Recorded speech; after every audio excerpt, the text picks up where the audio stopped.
अनेकों के पास भ्रमण करती है। तो यहाँ पर भगवान भी इसी चीज़ को कहते हैं कि जब व्यक्ति मुझे छोड़ करके अनेकों के पास जाता है तो वह व्यभिचारी ही है, उस स्त्री की तरीके ही है जो अनेक पुरुषों के पास जाती है। क्योंकि आप और हम जब भक्ति करते हैं भगवान की, तो फिर हमें पतिव्रता नारी जैसी भक्ति करनी चाहिए। जैसे एक पत्नी अपने एक ही पति के साथ पूरा जीवन बिता देती है, चाहे उसका समय बदलता रहे, चाहे वो उसकी उस सुविधाओं को पूरा कर पाए या न कर पाए, फिर भी उसको ही सम्मान दिया जाता है। यहाँ पर भगवान कहते हैं कि मेरी भक्ति बिल्कुल ऐसी ही है, पतिव्रता नारी जैसी ही है, कि अगर कोई मेरा भक्त है तो वो फिर मेरा ही भक्त बन करके रहे। तो भगवान का भक्त बनेगा कौन? श्री कृष्ण का कौन भक्त बन सकता है? वही बन सकता है जिसकी इच्छाएं सीमित हों। अगर इच्छाएं आपकी और हमारी बहुत ज़्यादा होंगी तो हम कभी भी कृष्ण की भक्ति नहीं कर सकते, बिल्कुल भी नहीं कर सकते। क्यों? क्योंकि यहाँ पर इच्छाओं को मारना पड़ता है और आपकी हमारी इच्छाएं बढ़ी हुई हैं। तो क्या होता है, जैसे एक आपने देखा कि एक चरित्रहीन नारी है, औरत है, वो जाकर के क्योंकि उसकी एक पति से इच्छाएं पूरी नहीं हो रही है, इसलिए वो अनेक पुरुषों के पास जाती है। और क्यों जाती है? अपनी इच्छाओं को पूरी करने के लिए। तो आज का जीव जो है वो भी ऐसा ही है। भगवान कहते हैं अगर मेरी भक्ति करनी है तो पतिव्रता नारी जैसी होनी चाहिए। क्योंकि अगर आप अनेकों के पास भ्रमण करते हैं, भगवान कहते हैं कि अगर आप अनेकों के पास भ्रमण करते हैं तो आप बिल्कुल उस व्यभिचारी नारी जैसे हैं जो अनेक पुरुषों के पास जाती है। और ये किसी भी पति को अच्छा नहीं लग सकता। कोई भी पति होगा उसे ये पता चले कि मेरी पत्नी जो है वो अनेक पुरुषों के पास जाती है तो उसको अच्छा नहीं लगेगा। ऐसे ही श्री भगवान है, श्री कृष्ण का स्वभाव ऐसा ही है कि वो ये देखते हैं कि ये जीव अनेक देवताओं के पास जा रहा है अपनी इच्छाओं को लेकर के, तो श्री कृष्ण को कभी भी ये अच्छा नहीं लगता है। तो इसीलिए भगवान ने कहा कि ये जो अल्प बुद्धि वाले जीव हैं ये मेरी भक्ति नहीं कर सकते। क्योंकि मेरी भक्ति जिसकी कामनाएं खत्म हो गई होंगी, जिसकी कामनाएं कम होंगी, वही मेरी भक्ति कर सकता है। जिसकी इच्छाएं बढ़ी हुई हैं वो कभी भी मेरी भक्ति नहीं कर सकता। आगे श्री कृष्ण कहते हैं अंतवतः तु फलं तेषां तत् भवति अल्प वेदसां देवान् देवयज्ञ यान्ति मत भक्ता यान्ति माम अपि। भगवान ने कहा कि ये अल्प बुद्धि वाले देवताओं की शरण में चले तो जाते हैं, अपनी कामनाओं के लिए चले जाते हैं, पर भगवान कहते हैं कि ये जो इनकी कामनाओं का जो इन्हें फल मिलता है ना, जैसे कि हमने किसी देवता की पूजा की और हमें वो फल मिला, तो भगवान कह रहे हैं ये फल कितना है, ये तत्क्षणिक फल है, ये थोड़े समय में नष्ट होने वाला है, ये नाशवान फल की प्राप्ति हो रही है। भगवान यहाँ पर कहते हैं कि ये जो देवता आप देखिए, आपने लक्ष्मी जी का पूजन किया तो क्या लक्ष्मी जी आपके पास स्थिर हो गई? नहीं हुई। आप और हम आज भी देख रहे हैं कि हमें उन्हीं लक्ष्मी जी के लिए किसी दूसरे देवता का पूजन करना पड़ेगा। तो यहाँ पर आप और हम नित्य देखते हैं, अगर लक्ष्मी जी स्थिर हो गई होती तो फिर आप और हम दूसरी जगह क्यों पूजन करते? लक्ष्मी जी के लिए। तो यहाँ पर भगवान कहते हैं कि भाई ये जो देवता फल दे रहे हैं ये नाशवान है, ये तत्क्षणिक फल है, ये नष्ट हो जाएगा। पर श्री कृष्ण जो इस फल की प्राप्ति करवाते हैं, जैसे देखिए ये देवता भी नाशवान है। भगवान कहते हैं जीव से लेकर के ब्रह्मलोक तक कोई भी ऐसा नहीं है जो नहीं मरेगा। भगवान कहते हैं सारे लोग मरने वाले हैं। जैसे जीव की गति होती है वैसे ही ब्रह्मलोक तक सबकी गति है, पर सबकी अवधि अलग अलग है। तो यहाँ पर श्री कृष्ण कहते हैं कि भाई जैसे कि ये नाशवान है, वैसे ही जो फल की प्राप्ति देवताओं से होती है वो भी नाशवान है, वो भी तत्क्षणिक ही है। और श्री कृष्ण जिस फल की प्राप्ति करवाते हैं वो उनकी तरीके ही है, वो कभी भी नष्ट ना होने वाला है, वो कभी भी नष्ट नहीं होगा।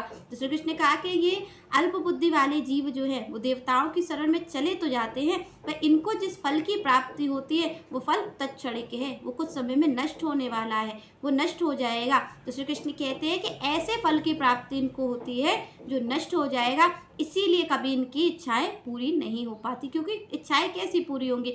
हमें एक फल की प्राप्ति हुई, हमारी दूसरी इच्छा जागृत हो गई। तो श्री कृष्ण कहते हैं कि ये जो देवताओं की शरण में जा रहे हैं उनकी इच्छाएं कभी भी पूरी नहीं होंगी, और जो इनको फल की प्राप्ति होगी वो भी कैसी होगी? नाशवान है। भगवान ने कहा कि नाशवान फल की प्राप्ति इनको होती है, कुछ क्षण बाद वो नष्ट हो जाने वाला है। क्योंकि आप और हम देखते जो भी चीज़ हम मांगे, चाहे हम शादी ब्याह क्यों नहीं मांगे, अगर हम ये कहें कि हमारी शादी हो जाए तो जिस व्यक्ति से हमारी शादी हो रही है वो भी तो एक दिन छूटने वाला है। वो कौन सा ऐसा है जो आपके पास हमेशा रहेगा?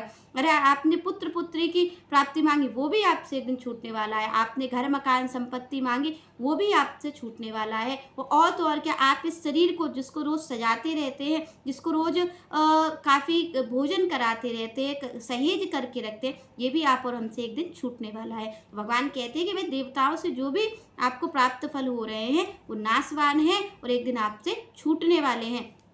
और आगे श्री कृष्ण कहते हैं कि भाई जो देवताओं का पूजन करता है उसे हमेशा एक चीज़ मन में रखनी चाहिए, और एक चीज़ स्पष्ट रूप से श्री कृष्ण कह रहे हैं कि जो देवताओं की पूजा करता है वो देवताओं के पास जाता है, देवलोक में जाता है, और जो मेरी पूजा करता है वो मेरा भक्त मेरी शरण में आता है, मेरे लोक को जाता है। तो आप और हम कभी ये ना सोचें कि अगर हम पूजा कर रहे हैं देवताओं की तो भी हमें वैकुंठ की प्राप्ति हो जाएगी। आप देखेंगे कि जो भी जीव यहाँ से संसार में जाता है उसे ये लिख देते हैं कि भाई ये तो स्वर्ग में चला गया, ये तो बैकुंठ में चला गया, ये तो गोलोकवासी हो गया। आप और हम उसका जीवन कैसा रहा इसे देख के हम बता सकते हैं, क्योंकि श्री कृष्ण स्पष्ट कह रहे हैं कि वो कहाँ गया होगा। तो भगवान कहते हैं भाई जो देवताओं की पूजा करता है वो देवताओं को प्राप्त होता है, जो भूतों की पूजा करता है वो भूतों को प्राप्त होता है, और श्री कृष्ण कहते हैं जो मेरी पूजा करता है वो मुझे प्राप्त होता है। तो यहाँ श्री कृष्ण ने स्पष्ट कह दिया कि जो मेरी शरण में है, जो मेरी पूजा करता है वही मुझे प्राप्त करेगा, अन्यथा कोई भी मुझे प्राप्त नहीं कर सकता है। तो श्री कृष्ण कहते हैं भाई सूर्य की उपासना करने वाला जो सूर्य की पूजा करता है वो सूर्य को ही प्राप्त होगा, वो मुझे प्राप्त नहीं होगा। जो चंद्रमा की पूजा करता है वो चंद्रमा को प्राप्त होगा, जो इंद्र की पूजा करता है वो इंद्र के स्वर्गलोक को प्राप्त होगा। तो भगवान कहते हैं जो जिसकी पूजा करता है वो उसको ही प्राप्त होगा, और जो मेरा भक्त है, यहाँ पर भगवान स्पष्ट कहते हैं कि मेरा भक्त मुझे ही प्राप्त करता है, इसमें कोई भी संशय नहीं है, इसमें संशय नहीं रखना चाहिए। भगवान कह रहे जीव को नेक मात्र भी आपको और हमें संशय नहीं रखना चाहिए कि हमें किसी और की प्राप्ति हो सकती। अगर हमने दृढ़ता पूर्वक, जैसा कि मैंने आपसे कहा कि पतिव्रता नारी की तरीके, अगर हमने श्री कृष्ण का ही ध्यान किया है, हमने श्री कृष्ण की ही पूजा की है और हमने अपने जीवन में व्यभिचार नहीं किया है, तो हमें श्री कृष्ण की ही प्राप्ति होगी। तो अगर हमने किसी और की पूजा की है, हम सोमवार को किसी और को पूजते हैं, मंगलवार को हम किसी और को पूजते हैं, तो आप ये जान लीजिए कि आपको किसी की प्राप्ति नहीं होने वाली है, आपको सीधे सीधे नरक की प्राप्ति होगी। क्यों? क्योंकि यहाँ पर तो आप खुद नहीं निश्चित कर पा रहे कि आपको जाना कहाँ है। सोमवार को आप किसी को कर रहे हैं, मंगल को किसी को कर रहे हैं, बुध को किसी को कर रहे हैं, तो या तो देवता भी नहीं सोच पाएंगे कि आप किसके भक्त हैं। सूर्य देवता सोचेंगे आप हनुमान जी के भक्त हैं, हनुमान जी सोचेंगे आप शनिदेव के भक्त हैं, क्योंकि आप और हमारे जीवन में तो 7 दिन में 7 देवता हैं। तो या तो देवता भी सोचेंगे कि भाई ये किसका कैंडिडेट है, किसकी शरण में जाए ये। तो यहाँ पर इसलिए आपको और हमें एक ही देवता की पूजा करनी है, या अगर आप देवता की पूजा कर रहे हैं तो भी एक की करिए। और वैसे तो यहाँ पर श्री कृष्ण स्पष्ट कह रहे कि भाई अगर आप देवताओं की पूजा करेंगे तो आप दुख को ही प्राप्त होंगे, क्योंकि आपकी इच्छाएं पूरी नहीं होंगी। और अगर आप श्री कृष्ण की पूजा करेंगे, श्री कृष्ण का ध्यान करेंगे, तो आपकी जो इच्छाएं हैं वो अपने आप स्वतः ही कंट्रोल हो जाएंगी। ये श्री कृष्ण के चरणों का प्रताप है। श्री कृष्ण की जो शरण होता है उसकी कामनाएं, देखिए माया का प्रभाव है, माया का काम क्या है? विस्तार करना। तो भगवान, ये जो माया है भगवान की, वो क्या है? विस्तार करना। और जब हम माया की पूजा करते हैं तो क्या होता है कि हमारा भी विस्तार होता है। विस्तार मतलब नई नई इच्छाएं उत्पन्न होती हैं, क्योंकि ये माया का स्वभाव है। हम माया की शरण में हैं। देखिए 2 ही लोग हैं, या तो माया है और या मायापति है। या तो आप माया के पुजारी बनेंगे या फिर मायापति के। माया के पुजारी आप होंगे तो इसका लक्षण ये है कि आपके जीवन में नए नए संकल्प होंगे कि मैं इस चीज़ को भी प्राप्त कर लूँ, मैं इसको भी प्राप्त कर लूँ, क्योंकि माया का काम है विस्तार करना। माया विस्तार करती है, तो आप और हमें इच्छाएं भी अनेक होंगी। और अगर हम माधव के पुजारी हैं, अगर हम श्री कृष्ण के पुजारी हैं, तो हमारा मन विस्तार नहीं करेगा, हमारा मन एकत्र होगा, क्योंकि श्री कृष्ण क्या करते हैं? वो एकत्र हैं। तो यहाँ पर अगर हम श्री कृष्ण की पूजा करते हो, हमें ये जानना है कि हम किसके भक्त हैं, तो हमें अपने जीवन में थोड़ी सी दृष्टि करनी होगी कि हमारा विस्तार करने का मन है या एकत्र होने का। हमारी इंद्रियां बटी हुई हैं या वो एकत्र है। तो यहाँ पर श्री कृष्ण की जो पूजा करता है उसकी इच्छाएं धीरे धीरे घटने लगती हैं।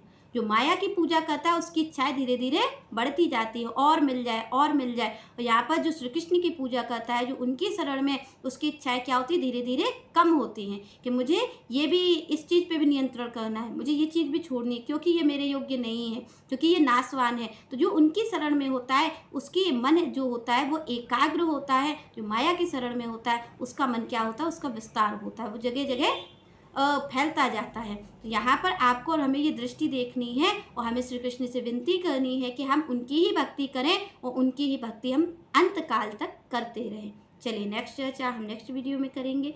तब तक के लिए जय श्री राधे, जय श्री कृष्ण।